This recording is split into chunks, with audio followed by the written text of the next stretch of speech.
Olá, graça e paz. O seu coração já queimou pela presença de Jesus? Ou quando, lendo a sua palavra, você pôde sentir o Espírito Santo de Deus falar profundamente, intensamente ao seu coração? É sobre isso que eu quero compartilhar com você.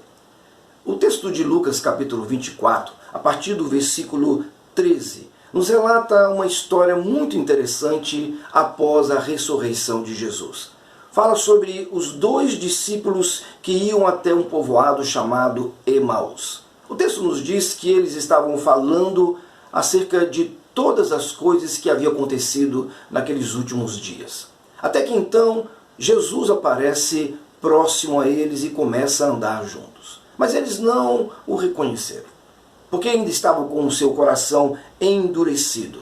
Então Jesus começou a perguntar sobre o que eles estavam falando e perguntou: sobre o que vocês estão discutindo enquanto caminham? E eles disseram: será que você é a única pessoa que não sabe o que está acontecendo nesses últimos dias? E começaram a relatar todos os fatos acerca da vida de Jesus, acerca da perseguição, da crucificação e até mesmo da ressurreição. E é interessante que neste processo eles não reconheceram Jesus porque haviam sido impedidos para isso, mas então Jesus lhes disse: como vocês custam a entender e como demoram a crer em tudo que os profetas falaram.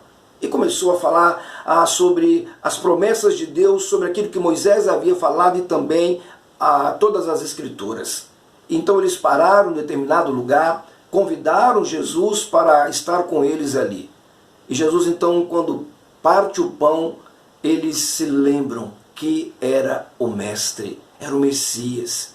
E o texto, no versículo 32, nos diz: não esquentava, não queimava o nosso coração enquanto ele nos falava no caminho e nos expunha as Escrituras? Há algumas lições importantes que podemos tirar nesse texto. A primeira delas é o coração endurecido.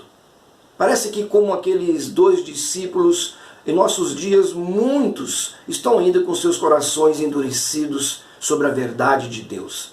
Eles não conseguem discernir aquilo que agrada ou não agrada a Deus, sobre aquilo que é a vontade de Deus e também não é a vontade de Deus. Estão tão insensíveis pelas circunstâncias da vida, pelo medo e até mesmo pelo pecado, que são impedidos de enxergar a realidade da vida.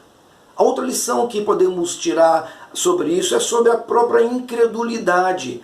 Assim como aqueles discípulos estavam incrédulos, não crendo na promessa de Deus e no relato dos profetas, muitos ainda hoje estão incrédulos quanto àquilo que as Escrituras nos apresentam.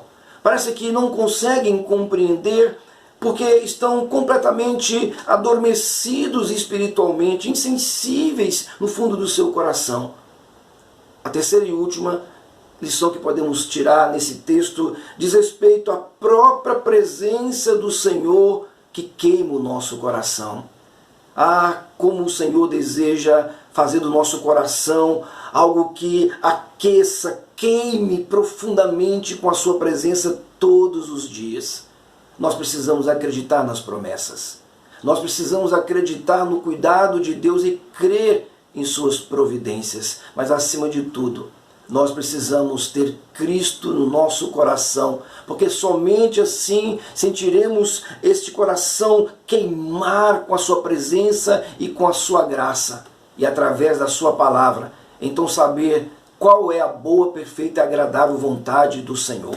Por isso, não ande distante pelos caminhos da vida, não sejam como aqueles discípulos de Emaús que ficaram insensíveis quanto à realidade da vida, mas se aproxime de Deus. E deixe que o Espírito Santo de Deus fale ao seu coração ao ler a sua palavra. Que Deus te abençoe.